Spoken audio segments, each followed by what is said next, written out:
Now joined by quarterback Trace McSorley. Raise your hand, we'll get a mic to you. Hey Trace, how are you? Good. All right. James Franklin said it feels like there's too much of a load on you right now. And I know you said right after the game that you didn't think it was a burden or a responsibility. But have you noticed maybe going into this week, moving ahead, collectively there may be an effort to spread the ball a little bit more and not place as much on your shoulders to be a runner and to be the thrower, to be everything? So far, not really. I mean, kind of same thing as I said after the game, is that I want to do whatever I need to do to help our team win. So, if that's carrying the ball however many times, throwing it, whatever it might be. To me, I really haven't felt like it's been a lot big burden or felt like I'm shouldering too much load or kind of whatever coach is saying. But, as far as kind of how we're going to continue, I'm going to have the same mindset, just moving on to do whatever the coach is asking me, do whatever's asking me by the team, whatever I can do to help us win. So. Trace, is there anything about the Iowa defense that has particularly impressed you on tape? And have you seen anything that you think you guys might be able to exploit on Saturday? I mean, they're really good on defense. Obviously, I think they are one of the top passing defenses in the Big Ten. Their front seven really is extremely impressive, kind of how they play with their size, strength, and ability. Their back end does a really good job of making me earn it in the passing game. They're not getting beat deep. Guys aren't getting behind them. So from an offensive perspective, they pose a lot of challenges as far as how you're going to block them up front with their ability and size and all that. And then you really got to earn it, like I said, on offense in the passing game and in the running game. That's what they did last year to us. It made us earn everything. So that's something that is a staple of Iowa. They're really well coached. They're going to do their job. They're not going to make many mental mistakes. They have a lot of missed assignments. So as an offense, you just got to be on your A game. When you come in a game like this, you can't let opportunities slip away.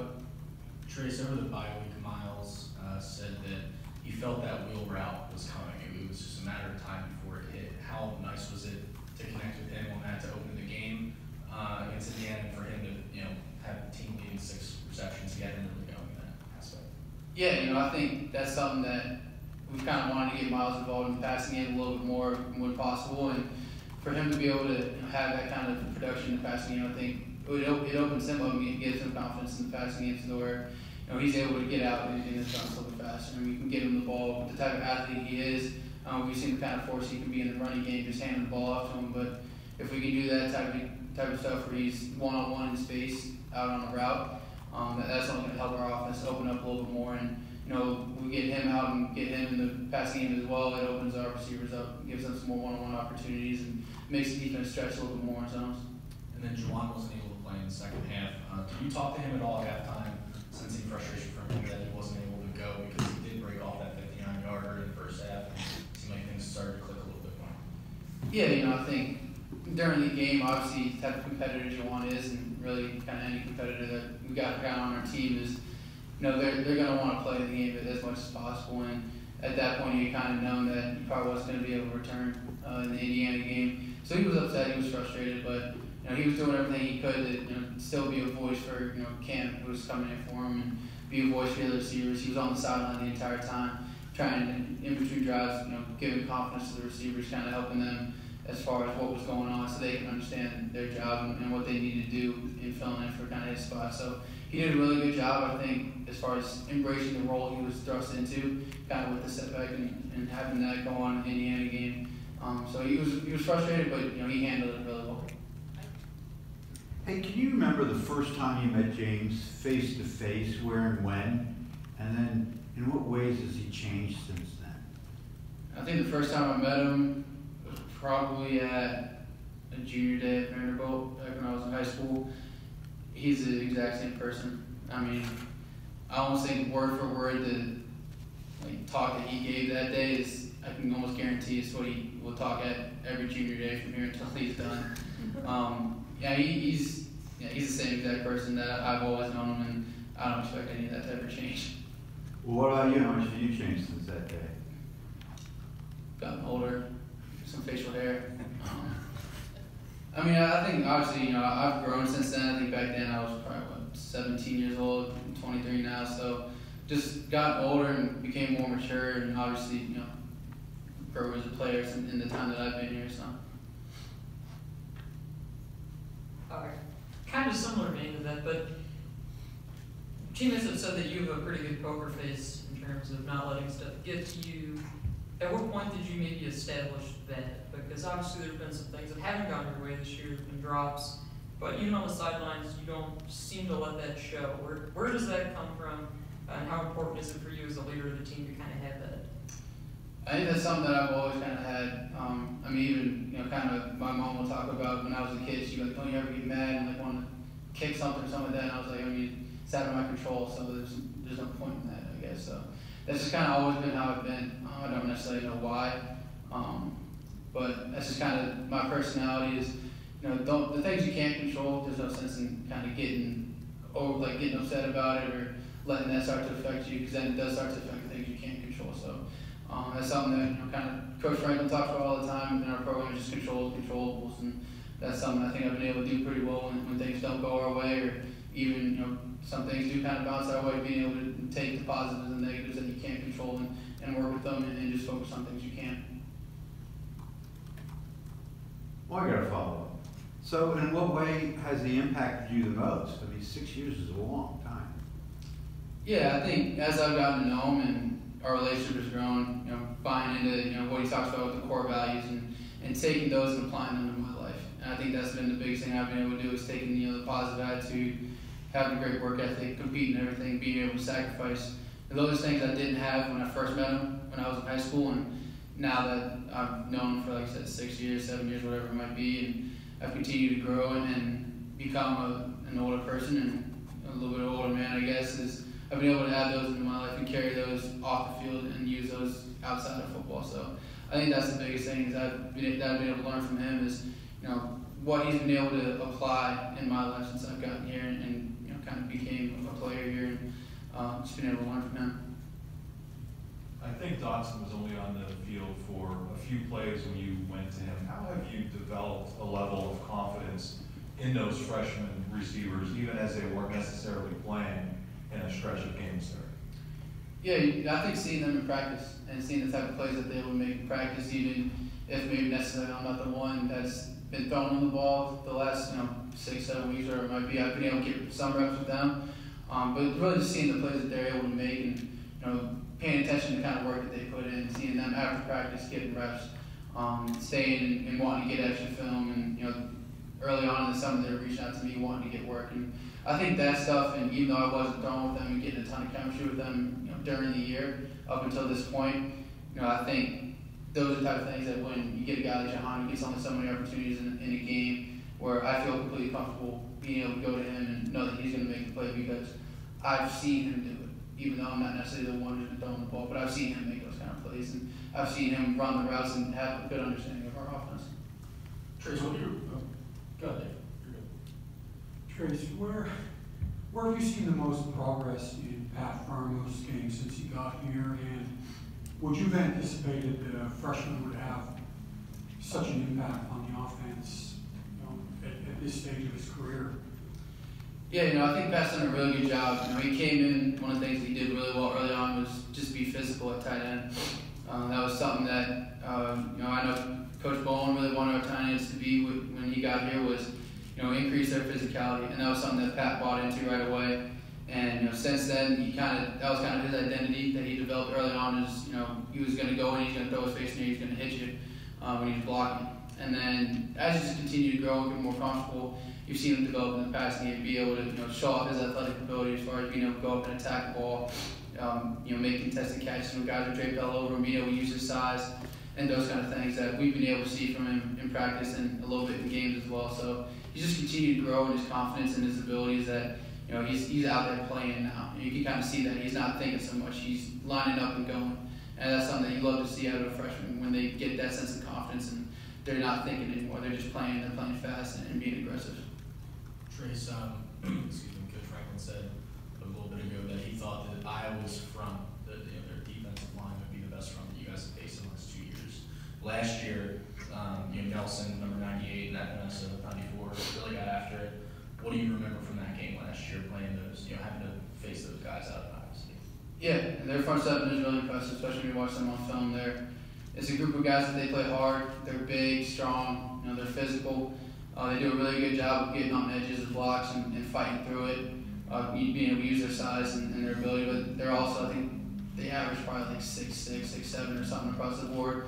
All long arms, so when they're not getting the pass rush, they do a really good job of getting their hands up, understanding that they basically don't have redwoods out there. So I mean, they're big, tall dudes, physical, and they're able to get their hands up and even affect the passing game when they're not getting rushes. So they're really good, and kind of like I said earlier, they do a really good job of playing within their scheme, holding their gaps in the run game and things like that. So like Coach Franklin said, they're a really good defensive front, and they're going to be a big challenge for us. Trace, just want to quickly read something that Tom Allen, Indiana's coach, said after the game. He said, "I wanted to just shake his hand, being yours. He's so good. I've got so much respect for him. Glad I don't have to see him again because he's a tough kid, competitive, gritty, tough." So I have two questions off of that. This is your farewell Big Ten tour. I know you're not thinking about that, but you played all these teams a couple times, 3 times now. You start to think about the legacy you're leaving behind a little bit, and when you hear something like that from an opposing coach, I know that's not the first time you've been complimented by an opposing coach. What does it say to you about what you've accomplished here at Penn State? Yeah, I like you said, I don't really think about it necessarily being like a farewell tour, but it's something that in the back of my mind I'm aware of, and this is the last opportunity that I'm gonna get to play, these certain Big Ten teams against certain coaches, certain players, even only got so many opportunities left in Beaver Stadium, so it's one of the things that I'm aware of. But my approach has always been to just approach the game with a good mentality, work hard, be humble as much as possible, and I've always when I was growing up, I always thought that I always wanted to leave a mark on the people I was playing against. So when you hear your opposing coaches say things like that, it's especially from head coaches with the type of respect that they get across the league and around the country, is that if they got that kind of respect, and for me, kind of with what I've been able to do, it means a lot that my approach and my mentality that is paying off and those kind of things. So hopefully we can continue to do that and leave that sort of legacy. I have two sort of unrelated questions for you. For one, regarding Iowa's pass defense, they are one of the top teams in the nation in terms of sacks. What do they do unique, with their pass rush, and how are they able to get to the quarterback so often? What have you seen on film so far? I think kind of what I said earlier is that they're big, strong guys, but they're athletic, and they do a really good job of fighting through edges of blocks and being able to get and disrupt passing lanes, and their coverage does a really good job, I think, in part of that, because they're not letting guys get wide open downfield. They're not getting beat. They're keeping everything in front of them, so it allows their guys to work a little bit. Kind of like I said, they're athletic and they're really good pass rushers, using their size and strength. It's not easy for a lineman to block those guys when they're on their edge and they're kind of having to try and drive those out with the size and strength that those guys have. So they all play with a really good motor. If they don't get there first, they're not just stopping and trying to knock down the pass. They continue to fight to get to the quarterback. So I think combination of their ability and their motor up front and their front seven, and then their back end and their ability to just blanket up receivers and not let guys get open, and they're not giving clear lanes to receivers. And you mentioned Miles Sanders earlier. We hadn't seen a whole lot of catches out of the backfield from him in the first half of the season. Why do you think that's changed, and how important is he kind of to the offense moving forward? I expect you assume this role is going to continue.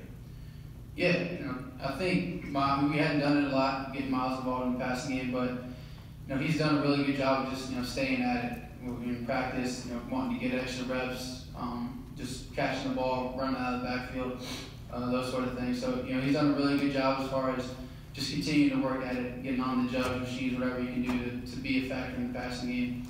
And I think being able to get him that kind of confidence in the actual game, playing against Indiana, getting him a bunch of catches, getting him involved in the passing game, I think it was a really good opportunity for us to be able to grow from there and continue to get him involved in the passing game, because like I said, the only thing it'll do is open up our offense more. And then for him, just being able to understand that he can be a big factor in the passing game, and kind of like Saquon was for us last year, the type of weapon he can be in the run and pass game, he can do that same thing too. So the more we can get him involved, the better. Got time for 2 more? I get it with the RPOs, of course, the rushing yards are just kind of a byproduct of what you're seeing. But if we would have said 7-8 weeks ago that you'd be sitting here, fifth in the Big Ten rushing at this point. Would you have believed that, or would you have said, yeah, that seems about right? I'm not saying that I wouldn't have believed that, being all the great running backs that are in our league. But that's kind of one of the things that teams have done a good job as far as trying to take away miles and some of the RPO things we do, and I've been able to just kind of take advantage of what's been there. And if some of the, in the passing game, drop back, being able to make a guy miss and get north-south. A lot of the teams that we played, especially the last couple of weeks, have played a lot of man coverage, and that's something that Coach Franklin and Coach Ronnie talk about. When teams play man coverage, they either got a spy as a quarterback or there's not anyone there for the quarterback. So, that's something that we've always talked about is when we see man coverage in our quarterback room, is that if you see it, go through your progressions quick, but you just step up, go through progression, if nothing's there, take off and run, because there's usually not anyone left for the quarterback in those situations. Hey, Trace, I'm looking at these numbers. You've carried the ball 401 times and thrown over 1,000 passes. And from us, it looks like you've never been hurt. Like, what's the secret to that? If there's a secret, I'd tell you. I don't really know as far as the secret to it, but I think it's just kind of one of those things that you're running the ball that much and throwing and kind of being involved in the game as much as just taking care of your body outside of football. And nutrition is a big part of it. Getting enough sleep, getting in, and if you need to get treatment, getting treatment, and kind of being able to understand the beating that your body takes through the course of a season, and just kind of understand that you need to be able to come in and get regen, spend extra time stretching at night or whatever it might be. So doing anything you can outside of football, outside of practice, to be able to keep your body in good shape, and investing in your body to be able to make sure that you can kind of come in and take that kind of load. I guess that's something that, if there's any sort of secret out there, I guess that would be it, just investing in your body outside of practice and outside of everything that you're doing on the field. Thank you, Trace. Thanks, everybody. Thanks.